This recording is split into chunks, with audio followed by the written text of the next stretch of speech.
Hello there, ladies and gentlemen. So we're going to be doing a new no-code builder called weweb, a very nice code builder. So it's the no-code builder, but it gives you all the customizations that you really need to create your app. So you can write your own custom JavaScript, use NPM packages, few things here and there.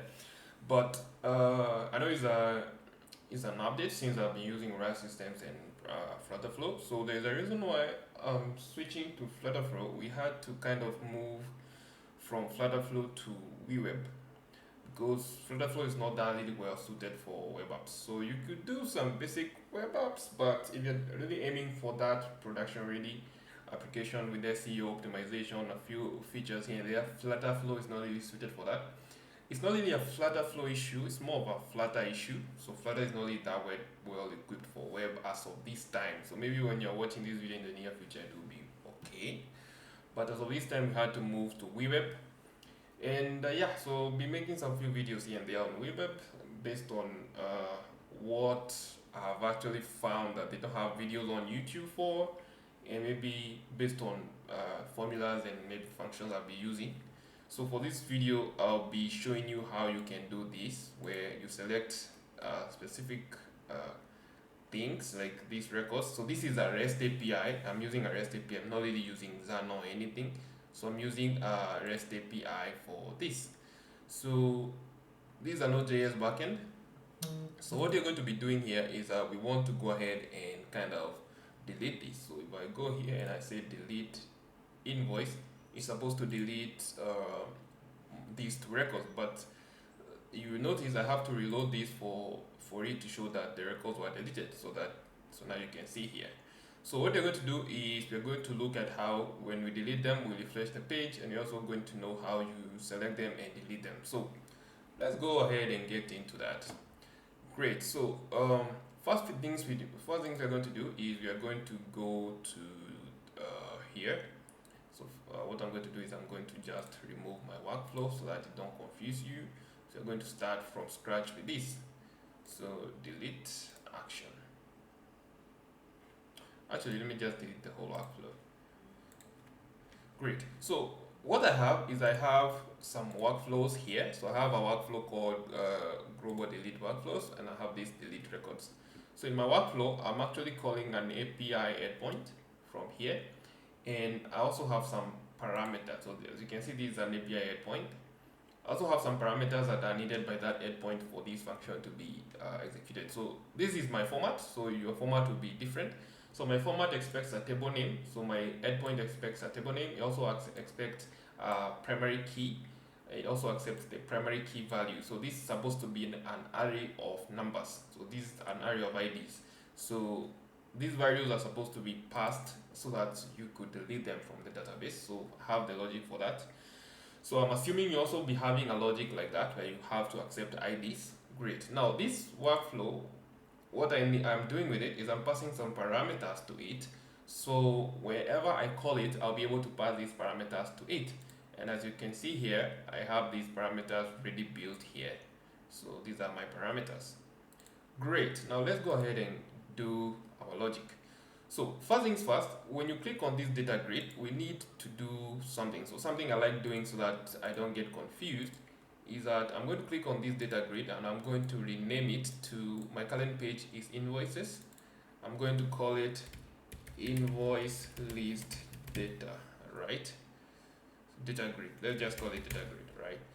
So so when you click on this data grid, normally how people do it is they put on their workflows for deleting here, but I'm not doing that because you notice my workflow, my action for deleting is at the top. So what I'm going to do is I'm going to click on that action here, right, and click on it, and I'm going to add a new workflow. So I'm going to call this workflow delete invoices, right. Now, the first thing they're going to do, and what I notice some people are doing, is that they are iterating through the IDs with a loop, right? So I don't want to do this because why make longer actions when I can just do it directly? So I'm going to delete this and I'm going to do execute workflow, right? So I'm going to do an execute workflow here, but there's some few things you need to do here. So what I'm going to do is I'm going to name this workflow and just call it delete records, right? Delete records like that, and I'm going to choose which workflow I want to use. So I'm going to do this delete records workflow. So I'm just going to pause this and put in some of my values here. All right, so here what will happen is that one thing I want you to do is I want you to ignore this invoice ID and everything else that you see here. So these are just some things that I have customized my endpoint to receive. So don't worry about that. What we're more interested in is this API key value. So my API is supposed to accept an array of IDs. So it's normally what you do every time you want to delete from many records. So I'm going to do this. Now remember, I want to capture the selected ID. So for example, if I come here and I do this is what I want to capture, right? So I'm going to select one ID right now. And I'm going to come back here and I'm going to say, when I click on this, I want to capture the selected IDs, right? So what you do is here, you're going to click on this and you're going to use a formula called map. So you'll find it here under arrays, right? So this map is supposed to give you a list of whatever you're going to define in it. So I'm going to say map, look for map here. The first parameter is supposed to be an array. Now, where do we get this array? The array is going to be coming from the, remember we named our value into invoice list data grid. So we're going to click on this, right? So we have a list of selected items, but now the problem is we have not really defined them, like what we need.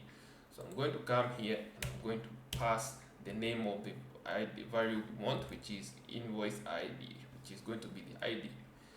Right, so click on it, close this, and we're supposed to now go back here and see what we need. So invoice list data grid, selected rows. So very nice. So click on this, you notice it adds one. Click on this other one, it adds two. So if we go back, we need to confirm that that function is actually working. Go back here and let's see.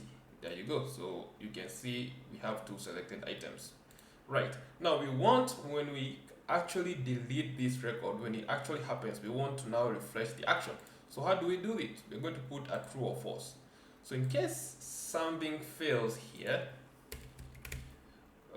we're going to return, I'm just going to do custom JavaScript, right?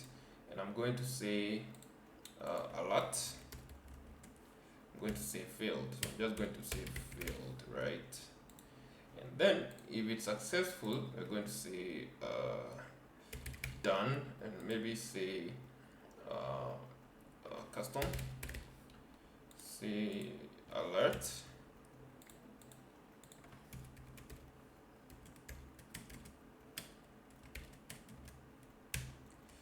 Done, like that. Good. So now, after that has been done, we want to now kind of redirect to another page, right? So I'm going to come here and add a new action, and I'm going to say change page, right? So this change page is supposed to now take us back. Is it? No. We are already in the list page. So we're now going to go to any page. What we want to do is change this, right? I'm just going to change this to be fetch. So fetch. So I'm going to say fetch collection. And this fetch collection, we're going to be fetching from the invoices. I'm going to say get invoices, right? So we are going to now get this collection again and then show the alert. So I'm going to come here and then we want to delete these two. So look at the date, or maybe we can delete. Yeah, let's delete these two. So we'll be left with 1, 2, 3. So I'm going to come here, click on delete, and should delete and refresh. There you go. So delete and refresh. So that's how you do that in weweb. So in In case of any questions, leave them in the comment section below. I'll try and answer them. So bye.